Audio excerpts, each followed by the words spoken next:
안녕하세요. 저는 아들, 딸 하나씩을 두고 있는 60대 여성입니다.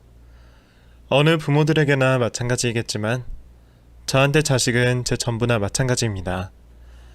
남편이 일찍 출근으로 혼자 아이들을 키우면서 다른 건 몰라도 자식들에게만큼은 다 해주고 싶고 내 아이들이 평생 행복하기를 바라였습니다.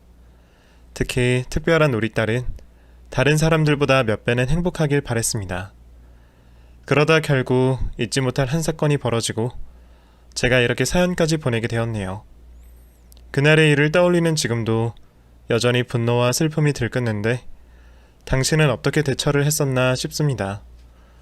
저와 제 가족이 무슨 일을 겪었고 제가 자식 때문에 어떤 일을 했는지 지금부터 말씀을 드리도록 할게요. 젊은 시절 저는 결혼 잘하고 남편 잘 만났다며 사람들의 부러움을 받았던 여자였습니다. 넉넉한 시댁에 다정한 남편 덕분에 저는 돈 걱정이나 세상 걱정 없이 살았죠. 시댁 재산 물려받아 자기 사업을 꾸리던 남편은 열심히 바깥일을 하면서도 가정에 늘 충실했던 좋은 사람이었습니다. 남편 덕분에 어려움은 없이 결혼 생활을 보냈고 결혼한 지 1년 만에 첫 아이를 가지게 되었죠. 첫 아이는 아들이라 배가 좀 무거운 것 말고는 입덧도 없고 불편한 것도 달리 없어서 임신기간 내내 혼자 잘 다니다가 출산날에도 진통을 몇 시간 하지도 않고 금세 순풍 나아 시부모님도 참 좋아하셨습니다.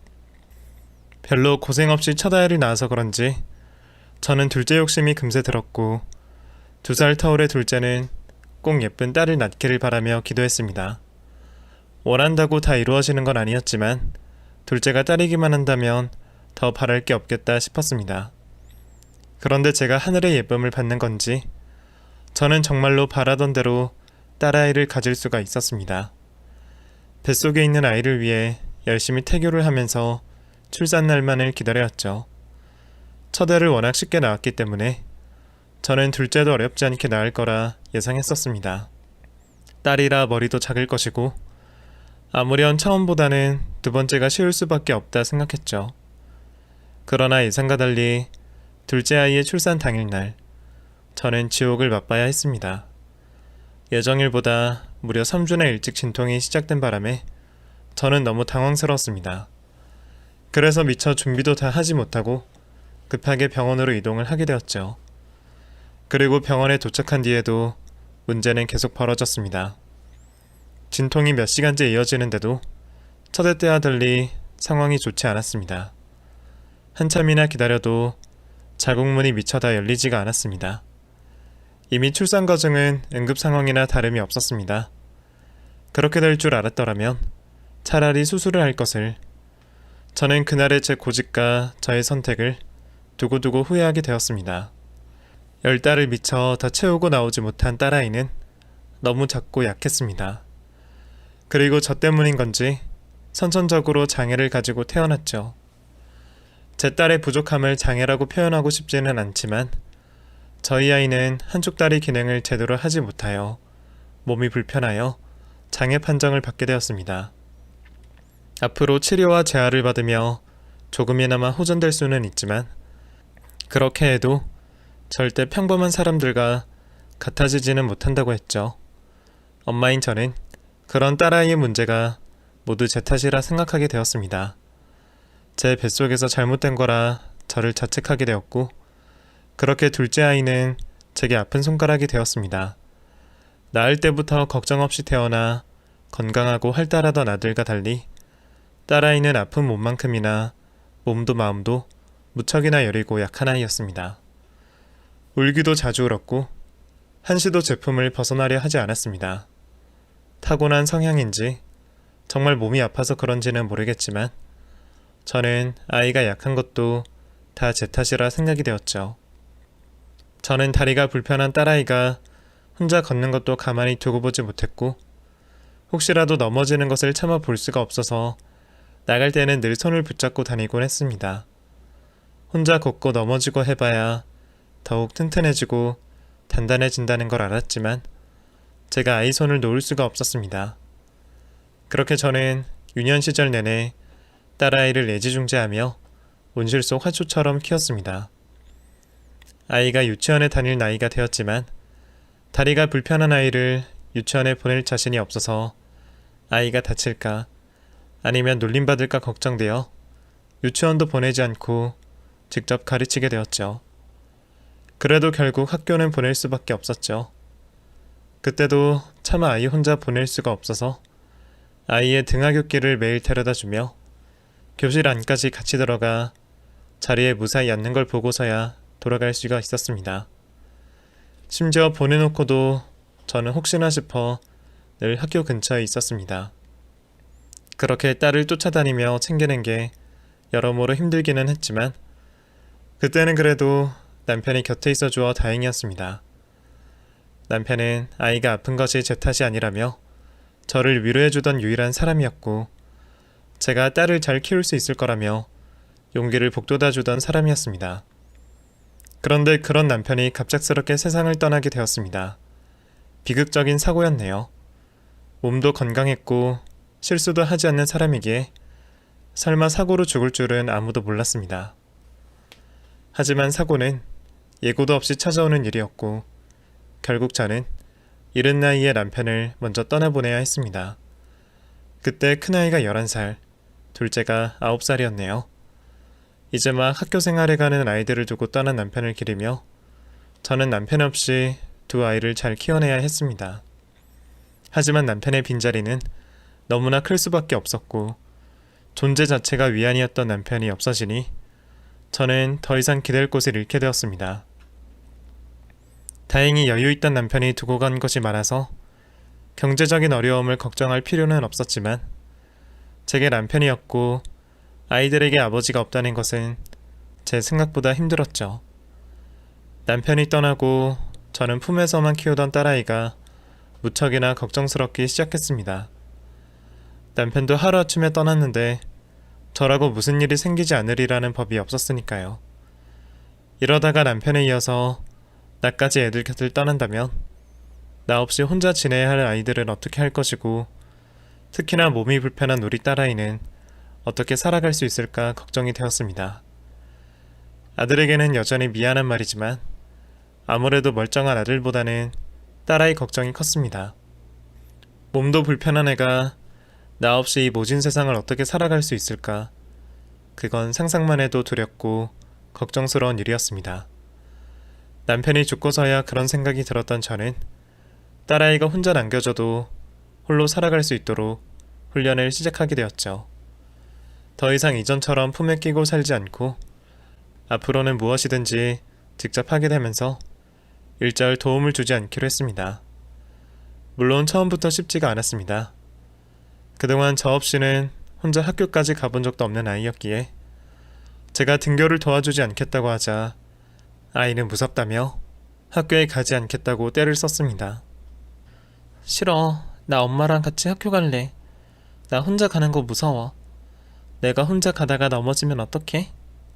나은아, 혼자 할 수 있어. 넘어지면 다시 일어나서 옷 털고 손 털고 다시 걸으면 되지. 나은이 집에서는 뭐든지 다 할 수 있잖아. 이제는 밖에서도 그렇게 할 수 있어. 엄마가 1학년 때는 연습이라 같이 다녀준 거야. 이제 2학년 언니가 되었으니까 나은이도 혼자 잘해야지. 안 그래? 아이는 차라리 학교를 가지 않겠다며 울고 보탰지만 저는 단호하게 말하며 아이를 떼어놓았습니다. 저 역시 아이가 혼자 잘 걸을 수는 있을지 학교 생활을 할 수 있을지 걱정스러웠지만 아이를 위해서 이제는 손을 놓을 때가 되었다 생각했습니다. 결국 딸아이는 어쩔 수 없이 울면서 혼자 집을 나섰고 저는 그런 딸아이를 뒤에서 몰래 따라다녔습니다. 제가 뒤에서 지켜보는 줄도 모르고 딸은 한참을 주저하며 혼자 등교를 시작했습니다. 오빠라도 따라가겠다는 것을 혹시나 아들에게 의지할까 싶어 일부러 따로 보내야 했습니다. 딸이 매번 혼자 눈물을 삼키며 길고 긴 등굣길을 걷는 것이 무척이나 가슴 아팠지만 저는 그게 제 자식을 위하는 길이라 생각했습니다. 여태 너무 곱게 키우기는 했지만 그래도 아직은 늦지 않았고 조금씩 혼자 하는 방법들을 알아가고 배워가면 우리 딸도 금방 적응하여 잘 헤쳐나갈 거라 생각했습니다. 하지만 그런 제 기대와 달리 딸아이는 학교 생활을 점점 힘들어만 했습니다. 이전에는 매번 제가 데려다 주다 보니 애들이 제가 무서워서 괴롭히지 못했던 건지 아이가 혼자 학교를 다니기 시작하면서 반 아이들이 딸아이의 걸음을 흉내내고 놀리기 시작했습니다. 미리 예상한 일이었지만 직접 듣고 나니 참담했습니다.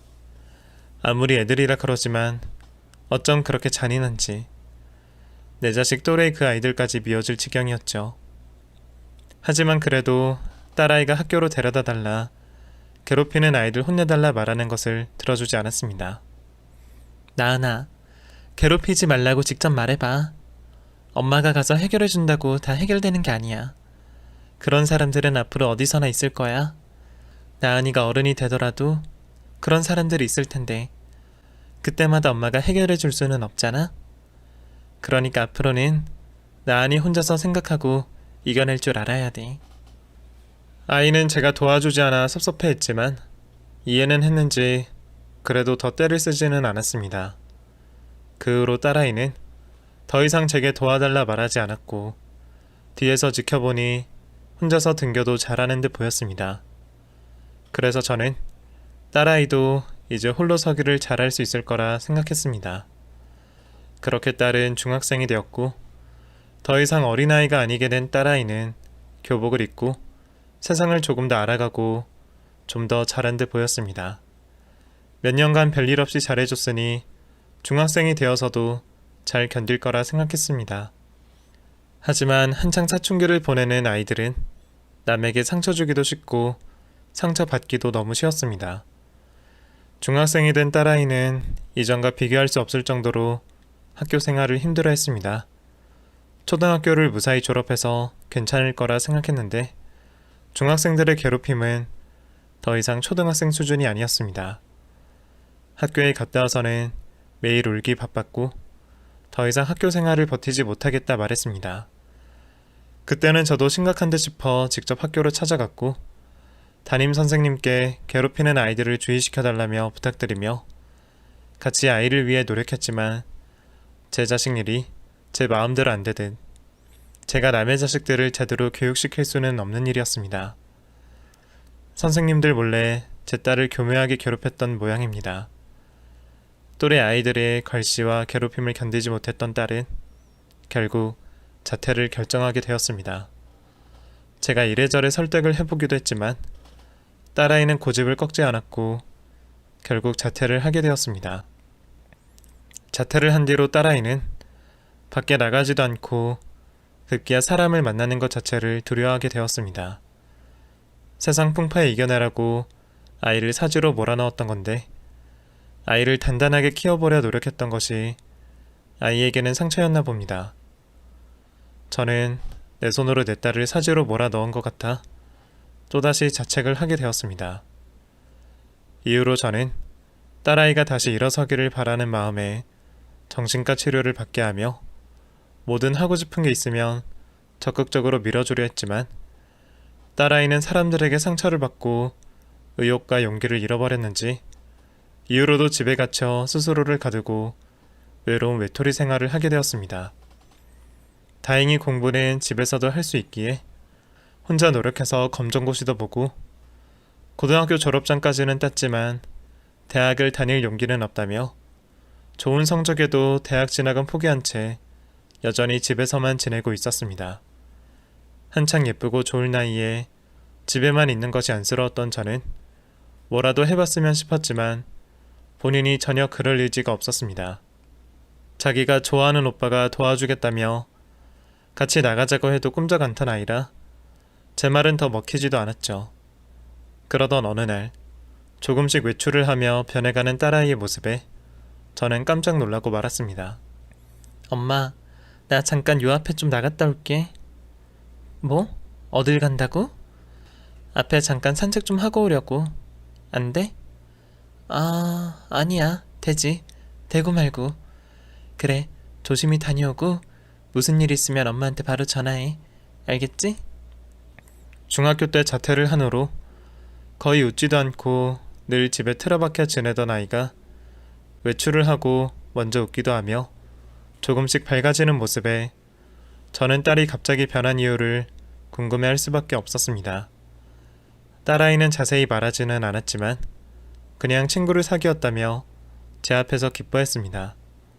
대체 어떤 친구를 만났길래 아이가 부쩍 말수도 많아지고 밝아졌는지 궁금했지만 혹시나 깊게 캐물었다가 아이가 또 마음의 문을 닫을까 싶어 그냥 두기로 했습니다. 하지만 속으로는 딸아이의 친구에게 늘 고마워하고 있었죠. 그런데 딸이 말하는 그 친구가 남자친구인 줄은 몰랐습니다. 자신이 변한 모든 것이 마음 맞는 좋은 친구 덕분이라던 딸아이는 얼마 뒤 제게 사실대로 말하며 남자친구를 소개했습니다. 사실 우리 인터넷에서 만났어. 나 혼자서 검정고시 준비한다고 공부하고 있을 때 혼자 하는 게 힘들어서 정보도 얻고 할 겸 인터넷에 공부하는 카페를 가입했는데 거기서 만난 친구야.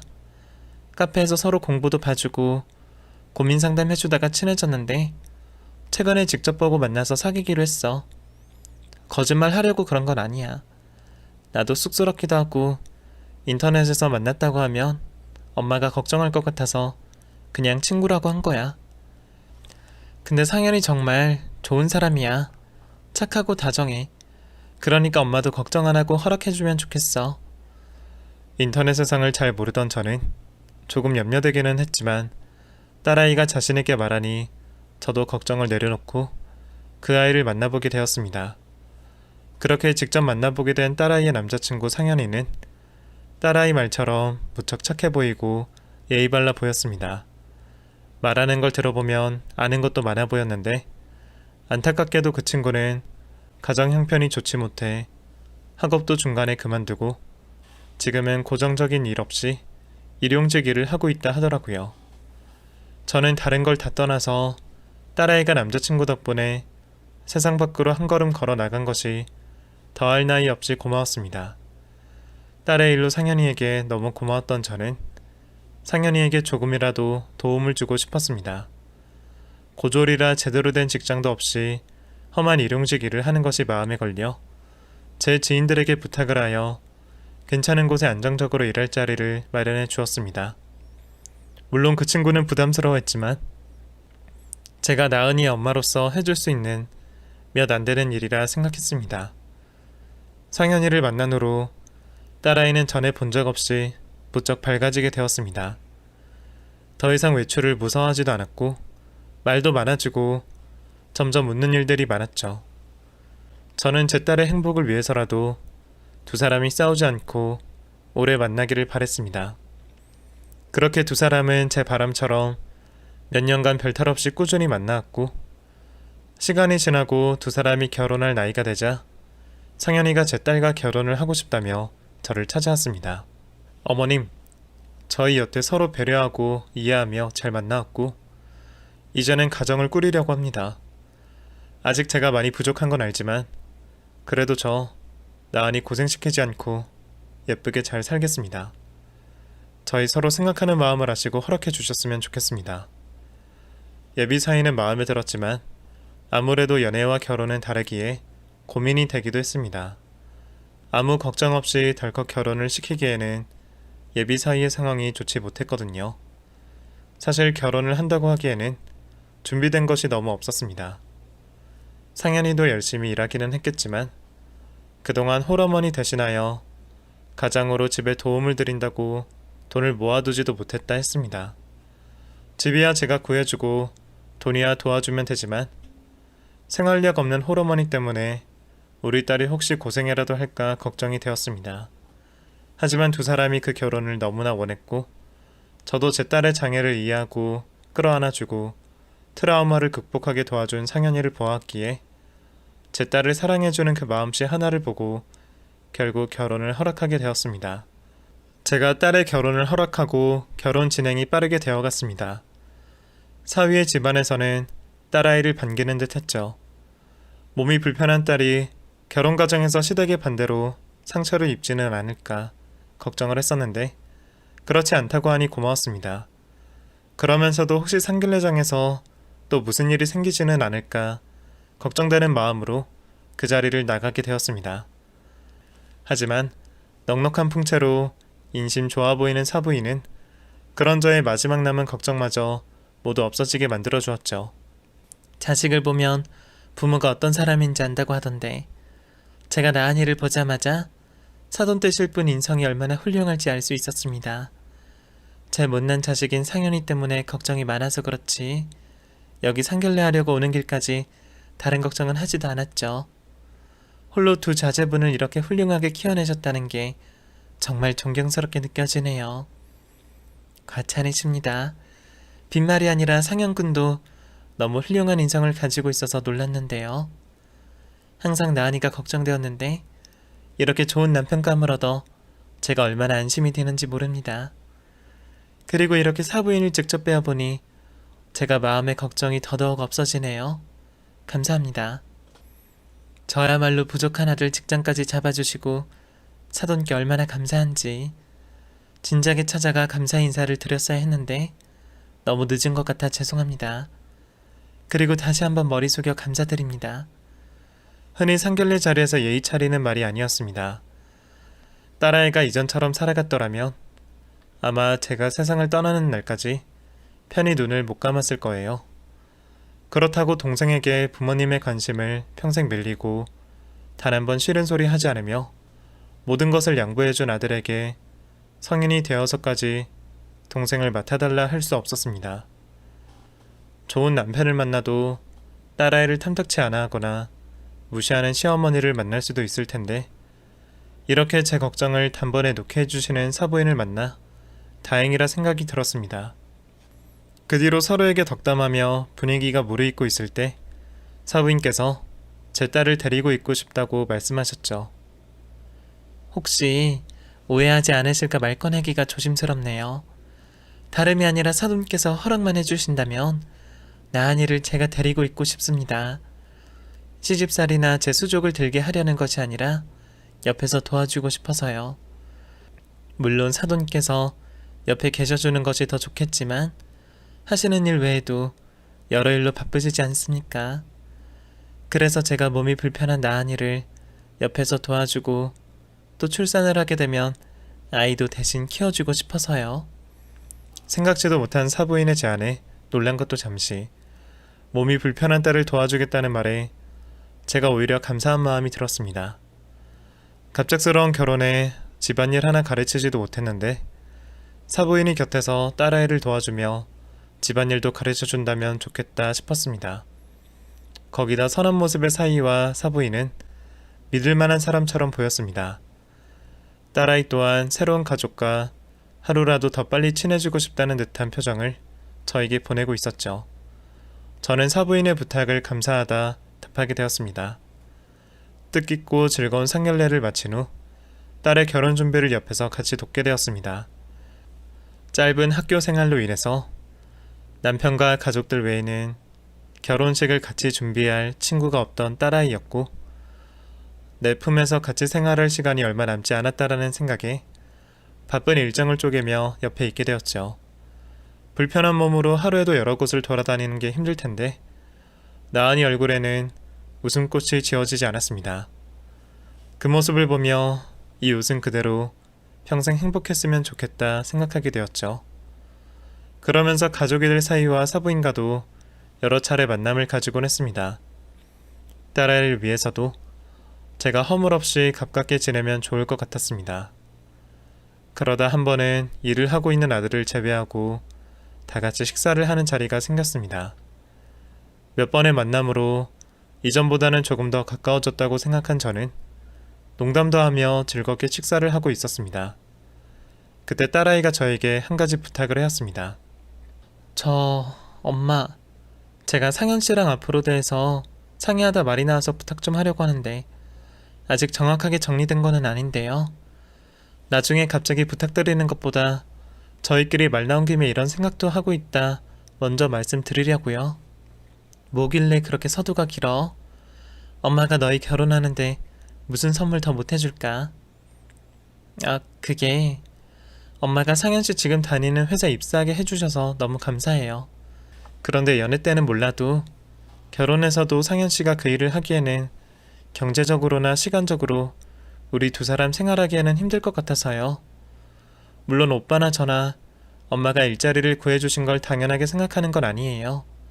정말 몇 번이나 감사하고요. 그런데 현실적으로 이것저것 계산해보니까 너무 빠듯할 것 같아서요. 그래서 말인데 오빠도 원래 하고 싶었던 일이 있었고 저도 중간중간 살림을 살면서 일도 도와주고 하면 사회 적응하는 데 있어도 좋을 것 같고요. 오빠 가게 차리는 데 도움 좀 주시면 안 돼요? 글쎄. 미리 언질이라도 있었으면 바로 내 생각을 이야기해 줄 텐데 너무 갑작스러운 부탁이라 바로 답을 못 주겠네. 네, 어머님. 저도 이 자리에서 답을 주시라는 건 아닙니다. 그냥 저희가 그런 생각과 계획을 가지고 있다 정도 말씀드리는 거예요. 다만 제가 하려고 하는 사업에 완벽히는 아니지만 어느 정도 준비는 되어 있습니다. 사실 아주 어렸을 때 처음으로 일했던 곳이 카페였어요. 그곳에서 일을 하며 사장님께 커피에 대해서 배우면서 관심이 생겨 호주로 워킹 홀리데이로 가서 배우려고도 생각했는데 현실적으로 당장 먹고 사는 게 급해서 포기했지만요. 일용직 일을 하면서도 꾸준히 유명 카페를 찾아다니면서 미약하게나마 그 꿈을 잡고 있었는데 요즘 커피 산업이 점점 규모도 커져가고 당시 저와 같이 일했던 사람들이 제법 규모가 큰 카페를 운영하니 욕심이 나서요. 그래서 한번 제대로 해보고 싶어서 이렇게 말씀드리는 겁니다. 사위는 딸과 함께하는 제안에 자신이 준비가 되어 있다고 말했습니다.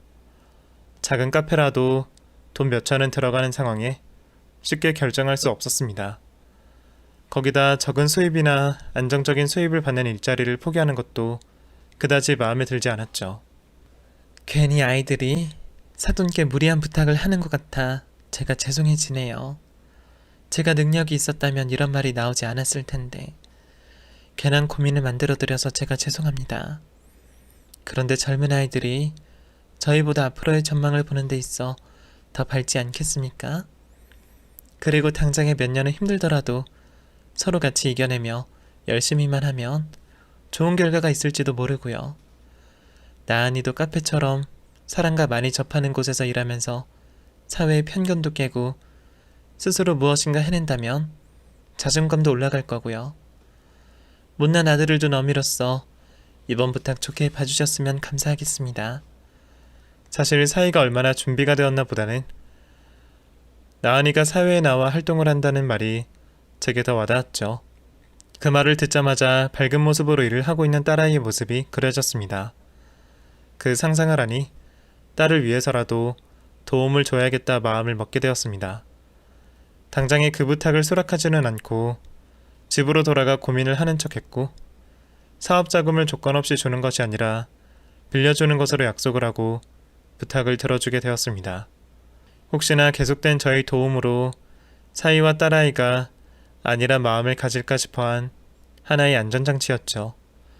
시간은 빠르게 흘러 결혼식이 다가왔고 저는 청승맞게도 수많은 하객들이 모인 딸아이의 결혼식장에서 펑펑 울고 말았습니다.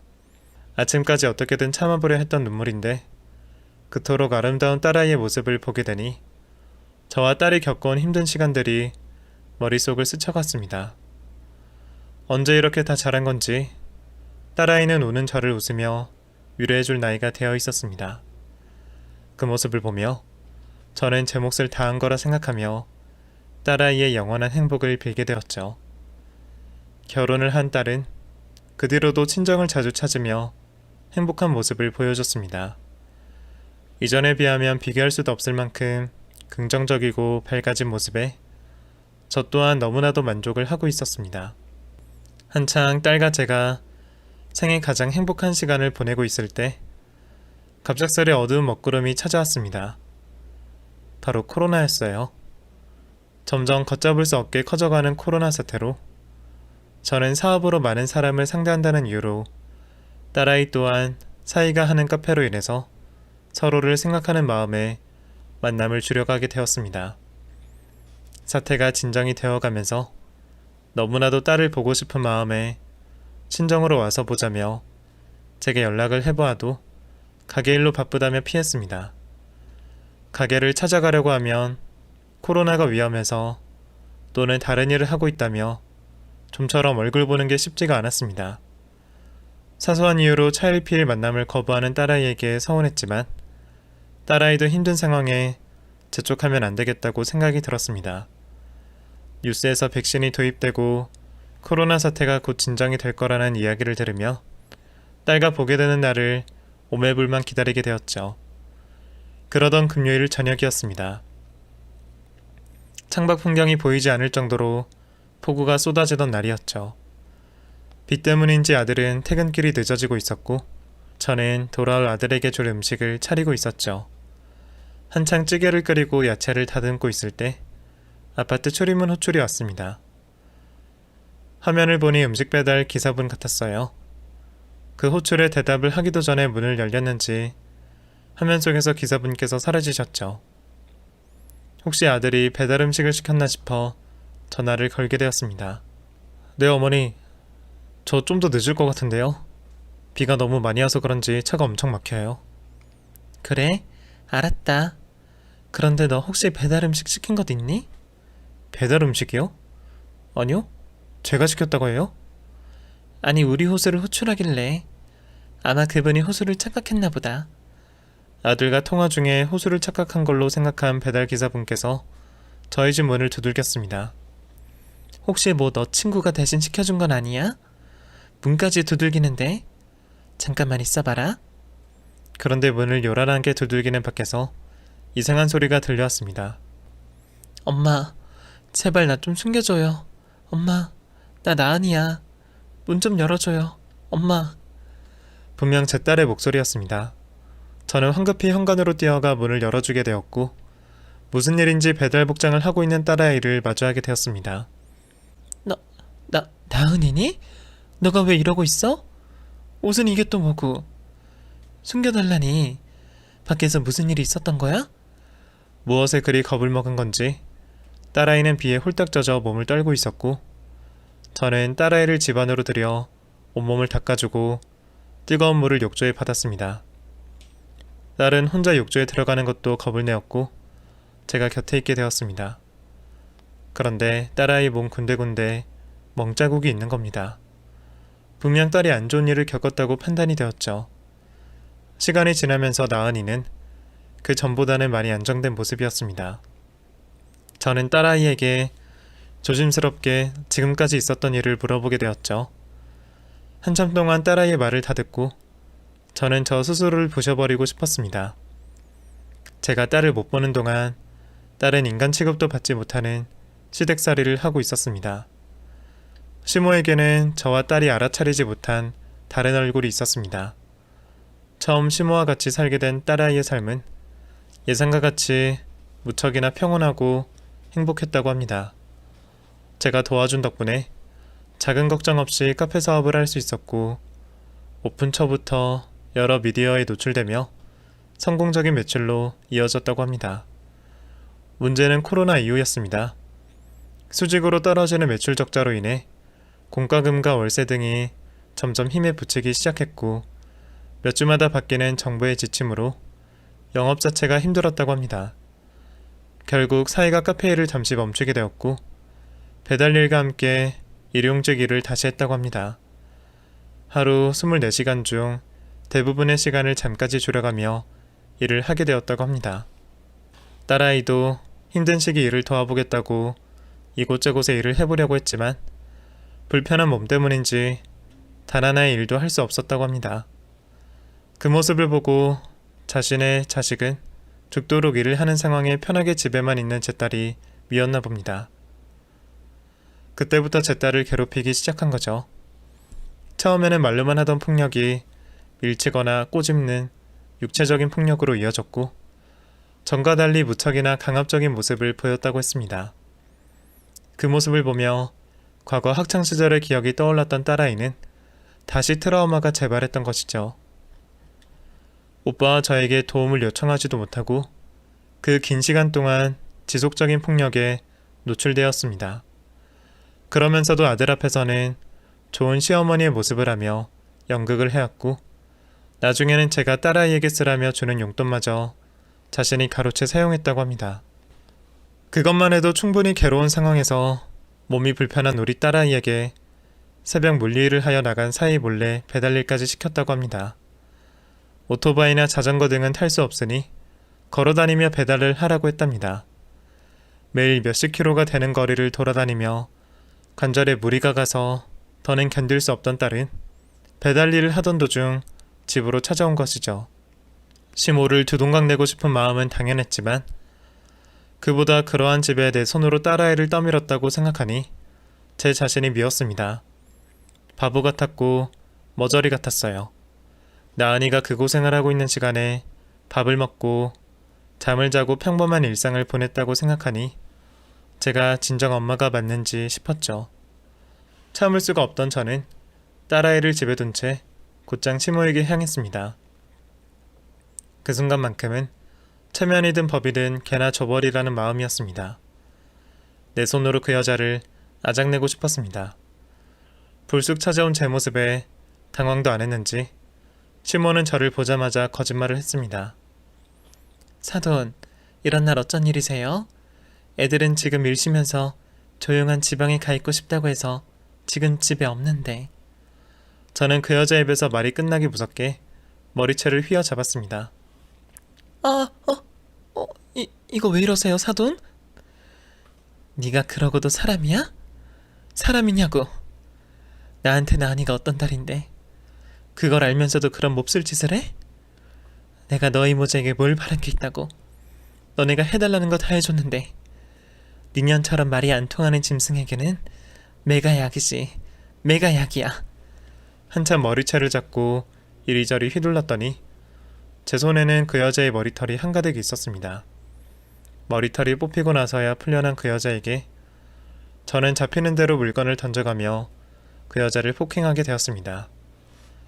식탁 밑으로 숨은 여자는 저에게 잘못했다며 빌고 있었지만 그 정도로 화가 풀리지 않았습니다. 너 내가 교도소 가면 끝날 것 같아? 내 딸에게 뺏어가고 안 준 돈, 너네 아들이 가게 차린다고 내게 빌려간 돈 지금 다 받아갈 거야. 그리고 내 아들 경찰인 거 알고 있지? 너가 한 행동으로 어떻게든 콩밥 먹일 거라고. 사돈, 제가 죄송합니다. 아들이 고생하는 게 눈에 계속 밟혀서 제가 정말 잘못했습니다. 제발 우리 아들은 잘못이 없어요. 열심히 사는 아이 봐주시고 저한테 모든 걸 푸세요.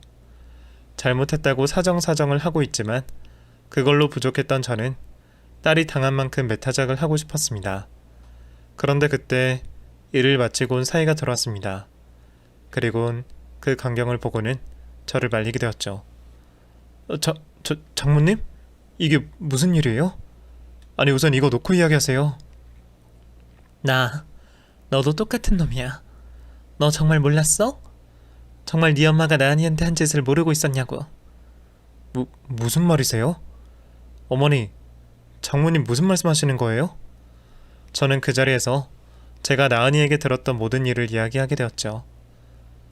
몰랐다고? 그걸 지금 내게 믿으라는 건가? 앞으로 자네랑 저 여자에게 무슨 일이 있을지는 두고 보면 알 거고 내 딸과는 당장 이혼하게. 아니, 내가 무슨 일 있어도 이혼시킬 거니 그렇게 알고 있어. 그렇게 한바탕 난리를 치고 돌아오면서 이렇게 한들 무슨 소용인가 싶었습니다. 딸아이가 받은 상처는 아직 그대로 남아있을 것이고 이 모든 것은 제대로 알아차리지 못한 제 탓이었습니다. 아무리 좋은 시댁 식구라도 둘만 살게 했어야 했는데 딸아이를 사지로 몬 것 같아 미안하기만 했습니다. 엉망이 되어 집으로 돌아온 저의 모습을 보고 아들과 딸은 무슨 일이 있었는지 아는 듯 보였습니다. 저도 더는 이야기해봐야 딸에게 상처만 더 주는 일이라 생각되어 아무 말도 하지 않고 방으로 들어가게 되었죠. 그리고 얼마 안 있어 사이가 집으로 찾아왔습니다.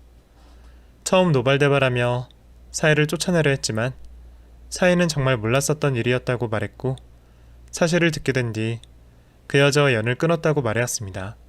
그 말을 믿을 수 없었던 저에게 자신이 이 세상 누구보다 나은이를 사랑한다고 말했습니다. 장모님, 정말입니다.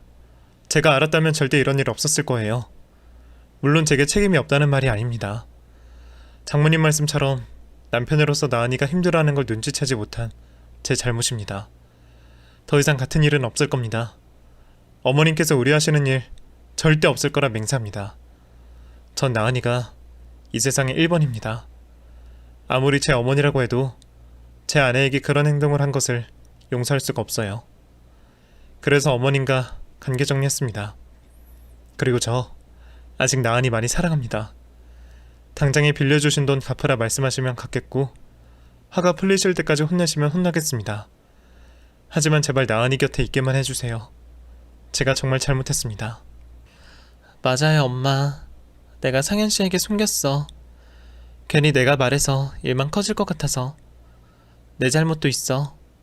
아니, 내 잘못이 커. 내가 처음부터 어떤 식으로도 대응을 했어야 하니까. 앞으로 엄마 실망시키지 않을게. 그러니 상현 씨는 용서해줘. 그리고 나도 상현 씨 아니면 안 돼, 엄마. 딸아이도 자신이 숨긴 탓에 절대로 사이가 심화 있었던 일을 몰랐을 거라며 마음이 돌아선 저를 설득시켰습니다. 지속적으로 결백을 증명하는 사이와 저를 설득하는 딸을 떼어놓을 수 없다고 생각한 저는 사위를 용서하기로 했습니다. 어차피 저 또한 딸에게 용서를 받아야 하는 입장이니 딸의 뜻을 따르기로 한 거죠. 자신의 엄마와 연을 끄는 사이는 저희 집으로 들어와 살기로 했습니다. 그것이 자신의 결백을 더 증명하는 거라 생각했고 혹시나 찾아올지 모르는 그 여자에게서 제 딸을 안전하게 보호할 수 있을 거라 말했습니다. 딸과 더는 헤어지지 않아도 된다는 생각에 넙죽 그 제안을 받아들이긴 했지만 처음 얼마 동안은 낯선 사이와 한 지붕 아래 지낸다는 게 불편하기도 했습니다. 하지만 지금은 아들 하나를 더 얻은 것 같이 편하고 행복하기만 하네요. 딸 또한 그 상처를 잊고 세상 밖으로 한 걸음씩 나오고 있는 중이라 제 마음이 한결 더 편한 것 같습니다. 더는 바라는 것 없이 사회를 포함한 제 아이들이 행복했으면 싶네요. 저의 사연은 여기까지입니다. 저의 긴 글을 읽어주셔서 감사합니다.